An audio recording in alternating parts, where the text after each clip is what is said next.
Hey guys, this is Ben from bensrpgpal.com, and today we're going to walk you through kind of what happens when you have a layout in your head and you build that layout and it just doesn't end up going the way you want it to. And this is going to demonstrate how we try to fix that. So you don't always get everything right on the first pass, and so we thought this would be an interesting thing to show you kind of evolve. So we're using the slave pits, which is the western fortress of the Thunderspire Labyrinth module. I think it's the western one. But as Chris Perkins, who we admire and has just fantastic ideas on DMing, and he says, like he always says, everything is better with levels. So in this particular case, we thought the slave pits was a great room to make a statement, right? We always say that each new area of a dungeon you go into, there should be one room that really kind of knocks everybody's socks off, right? And so we felt that this was the room we were going to do it for, this particular area inside the Horned Hold. So we you know, in the first fortress of the Horned Hold, there's 3 of them. We use that we had that blacksmith area, and so this is the second part they're probably going to go into, or third part actually that they're going to go into, and this is a room we chose to kind of make it a little fancier than the rest. So basically, you know, we put it all together, and you kind of take that step back as a DM, and you survey the landscape, and you're like, ugh, it's no good. It's just not how it needs to look. And that's really what's happened here. So we're going to kind of walk you through some of the pieces that we started with here, and then I think we're going to do another video cast showing you the revised version. And I think it'll be cool to see the difference. And it might not be a crazy difference, but I think it's still, there's going to be some changes, and hopefully all for the better. So first thing I think we should do is just going to show you the map that's in the module there, right? So there it is. And basically these are pits, and that one's filled with water, but there's our levels, right? There's our 3D effect, which we love to do. So that's what we need to create and bring to life and really wow the players off. So I thought we'd show you real quick what are some of the pieces that we're going to use in this. So I'll kind of come out over here. So first thing is we've got our dungeon tiles, right? We're using the Dire Tomb set from Wizards' fantastic Dungeons tile series.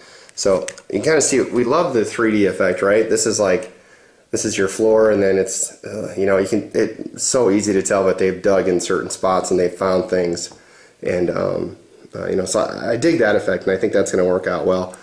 We painted, we used the Hearst Arts Egyptian mold, number 95, and I kind of like that. Is like they've excavated some walls, and this is what they found, right? And then we kind of did some smaller pieces, and we're going to have those like stacked up, right? You can kind of see that. I think it's kind of cool effect actually. So because we're going to use this kind of as a slave pit area and kind of an excavation pit area, because a lot of the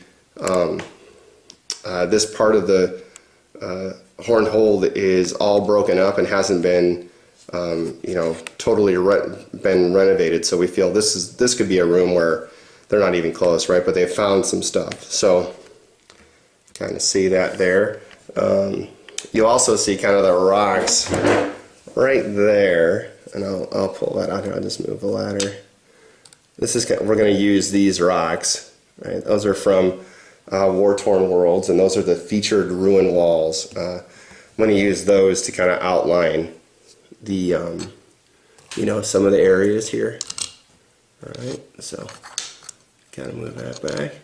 So let's see. Oh, and then of course we've got the our boards, right? These are our, sorry, don't mean to block. These are our infamous boards that Bobby Hurley plays Magnum and Red Dawn. He came up with, and they work extremely well. And see, then you can stack them on the risers, and that helps you create that level effect. Okay, right? You see, we PVC pipe, kind of use those, and we just have them at different sizes.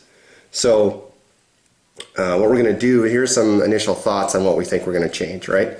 First thing is, we're going to still do the levels like this, but it needs to be more pronounced. They're not deep enough. So what we're going to do is, we're going to take one of our, 3 of our boards here, and we're going to cut a hole right in the middle, right? And then we're going to stack them up, and then that hole will be in there, and then it'll be much more sunken down and much more pronounced, because we want the pits at different heights, because right, the Durger and the orcs have tossed the slaves into these pits, and we want to make it so it's very difficult for the slaves to get out, and we can't show that in the current setup that we have.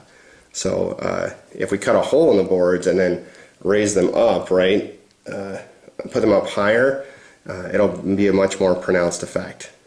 So that's one thing we're going to do. The other thing is, I need to shape it better, right? Like if you guys notice, right, that shape is just not working. It needs to be more squared off and more aligned, like one big square open area with 3 holes within that big square. So I tried to go this route and do better. You know, I thought, well, I could do multi-levels, and that's not working. The multi-level thing is totally not there. So I'm going to do one big square, all the same height, right?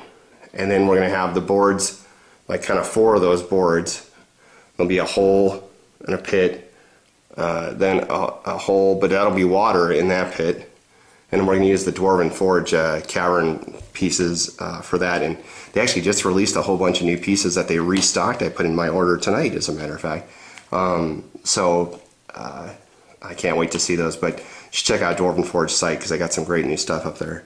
Then there'll be, this will be just a rubble area on this side. And then we're going to have another pit on this side, right? So it's going to be 1, 2, 3, 4. So there's going to be 4 total of these boards, like so, right? So it'll be pretty big, but if I cut a hole in the middle of those with the help of my father-in-law, who's like just a crazy craftsman, handy craftsman kind of guy, he's got every saw on the planet, I think that'll work, right? I'm still going to use those dungeon tiles. I still think that's the right way to go, but I think I'm going to use those for the most part to line the pits, right? Those will be like the pit floors. And then I'll use the regular dungeon tile floors here, our dirt dungeon tile floors, for a lot of the top side part. I'll still have a few of these sunken pieces so that you know, we can show that they've unearthed a few things up top, but that's going to move. I'm not sure about that dinosaur thing either. That's from Pegasus. I don't know if that's going to work out. It might be too strong a thing. So those are our initial plans. We're also going to build more of these walls, the Egyptian walls here. So they take a long time. You got to glue them together, and the paint job is all Games Workshop paint. But I mean, it takes a little bit to do those walls, and I easily have to do at least double what I have, because I want to line those pits better to show, you know, that again they found the remains of a previous temple kind of thing, and they're just slowly having the slaves dig it out. So that's kind of where we're at, guys. I think, you know, I think it's just cool. Why not show you when things don't go right, and then show you kind of a before and after, and show you how we've adjusted to the situation, and hopefully it'll look better. You might look at it and say, no, your first one was the way to go, but I doubt it, because this is not getting the point across, right? That layout is not matching up with that map right there. So it's just not clean enough. So, and we were also rushing a little bit, which was poor form. You know what happens when you rush. So there it is. Be sure to check out our weekly blog.